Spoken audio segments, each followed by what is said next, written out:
DCB മീഡിയയുടെ daily അപ്ഡേറ്റ്സിലേക്ക് സ്വാഗതം. ഇന്ന് ഓഗസ്റ്റ് 23 ഞായർ. ഇന്നും തുടർന്നു വരുന്ന ദിവസങ്ങളിലും നിങ്ങൾ അറിഞ്ഞിരിക്കേണ്ട പ്രധാനപ്പെട്ട വാർത്താ അപ്ഡേറ്റുകളാണ് ഷെയർ ചെയ്യുന്നത്. ചാനൽ ആദ്യമായി കാണുന്നവർ സബ്സ്ക്രൈബ് ചെയ്യുക, വീഡിയോ ഇഷ്ടമായാൽ ലൈക്ക് ചെയ്യുക, ഫേസ്ബുക്കിൽ കാണുന്നവർ പേജ് ഫോളോ കൂടി ചെയ്യുക.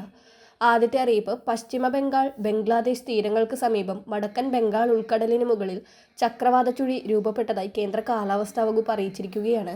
അടുത്ത 24 മണിക്കൂറിനുള്ളിൽ ഇത് ന്യൂനമർദ്ദമായി ശക്തി പ്രാപിക്കാൻ സാധ്യതയുണ്ടെന്നും വകുപ്പ് അറിയിച്ചു. ഈ സാഹചര്യത്തിൽ 26 വരെയുള്ള ദിവസങ്ങളിൽ നേരിയതോ മിതമായതോ ആയ മഴയ്ക്ക് സാധ്യതയുണ്ടെന്ന് കേന്ദ്ര കാലാവസ്ഥാ വകുപ്പിന്റെ മുന്നറിയിപ്പുണ്ട്. ഇന്ന് സംസ്ഥാനത്ത് 4 ജില്ലകളിൽ യെല്ലോ അലർട്ട് പ്രഖ്യാപിച്ചിട്ടുണ്ട്. കോഴിക്കോട്, വയനാട്, കണ്ണൂർ, കാസർഗോഡ് ജില്ലകളിലാണ് അലർട്ട് ഉള്ളത്.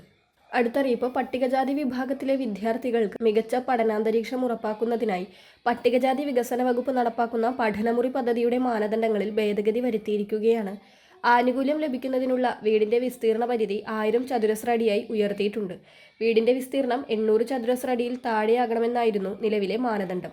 ഇതുമൂലം അർഹതയുള്ള ഒട്ടേറെ വിദ്യാർത്ഥികൾക്ക് ആനുകൂല്യം ലഭിക്കുന്നില്ലെന്ന് പരാതി ഉയർന്നിരുന്നു. തുടർന്നാണ് ഇളവ് അനുവദിച്ചത്. 100 ദിന കർമ്മ പരിപാടിയുടെ ഭാഗമായി 1000 പഠനമുറികൾ 100 ദിവസത്തിനുള്ളിൽ പൂർത്തീകരിക്കുകയെന്ന ലക്ഷ്യം കൈവരിച്ചതായി വകുപ്പ് അറിയിച്ചിട്ടുണ്ട്.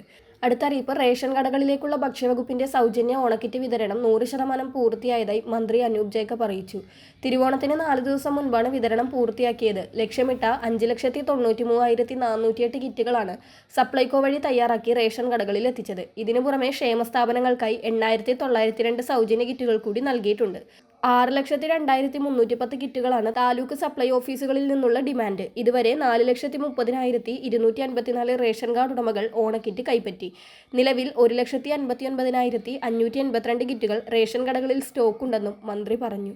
അതോടൊപ്പം ഓണത്തിന് എല്ലാ മഞ്ഞ റേഷൻ കാർഡ് ഉടമകൾക്കും സൗജന്യമായി നൽകുന്ന ഭക്ഷ്യക്കിറ്റ് 31 വരെ റേഷൻ കടകളിൽ നിന്ന് വാങ്ങാമെന്നും പൊതുവിതരണ ഉപഭോക്തൃകാര്യ കമ്മീഷണർ അറിയിച്ചിട്ടുണ്ട്. അടുത്ത അറിയിപ്പ്, ഓണത്തോടനുബന്ധിച്ച് ഇന്നും നബിദിനമായ 25-നും റേഷൻ കടകൾ പ്രവർത്തിക്കും. 25-ന് നിയന്ത്രിത അവധിയും പ്രഖ്യാപിച്ചിട്ടുണ്ട്. 27 സെപ്റ്റംബർ 2 തീയതികളിൽ റേഷൻ കടകൾക്ക് അവധിയായിരിക്കുമെന്നും പൊതുവിതരണ ഉപഭോക്തൃകാര്യ കമ്മീഷണർ അറിയിച്ചു. അടുത്ത അറിയിപ്പ്, സംസ്ഥാനത്ത് സാമൂഹ്യ സുരക്ഷാ ക്ഷേമ പെൻഷൻ വിതരണം പുരോഗമിക്കുകയാണ്. ഓഗസ്റ്റ് മാസത്തെ പെൻഷൻ വിതരണം സഹകരണ ബാങ്കുകൾ വഴി വീടുകളിലെത്തി പെൻഷൻ പണം നേരിട്ട് നൽകുന്ന 2ാം ഘട്ട വിതരണം ആരംഭിച്ചിട്ടുണ്ട്. ബാങ്ക് അക്കൗണ്ട് വഴി പെൻഷൻ ലഭിക്കേണ്ടവർ തങ്ങളുടെ അക്കൗണ്ട് സ്റ്റാറ്റസ് പരിശോധിച്ച് തുക എത്തിയിട്ടുണ്ടോ എന്ന് ഉറപ്പുവരുത്തേണ്ടതാണ്. പെൻഷൻ ഗുണഭോക്താക്കൾക്കുള്ള ബയോമെട്രിക് മസ്റ്ററിംഗ് പ്രക്രിയ പുരോഗമിക്കുകയാണ്. ഇതിനോടകം പകുതിയോളം ആളുകൾ മസ്റ്ററിംഗ് പൂർത്തിയാക്കിയിട്ടുണ്ട്. സെപ്റ്റംബർ 1 മുതൽ തദ്ദേശ സ്വയംഭരണ സ്ഥാപനങ്ങളുടെ വാർഡ് തലങ്ങളിൽ മസ്റ്ററിംഗ് ക്യാമ്പുകൾ സംഘടിപ്പിക്കുന്നതാണ്. സെപ്റ്റംബർ 30-നകം മസ്റ്ററിംഗ് പൂർത്തിയാക്കാത്തവർക്ക് ഒക്ടോബർ മുതൽ പെൻഷൻ മുടങ്ങാൻ സാധ്യതയുണ്ട്. വളരെ പ്രധാനപ്പെട്ട ഈ വാർത്താ അപ്ഡേറ്റുകൾ മറ്റുള്ളവർക്ക് കൂടി ഷെയർ ചെയ്യുക.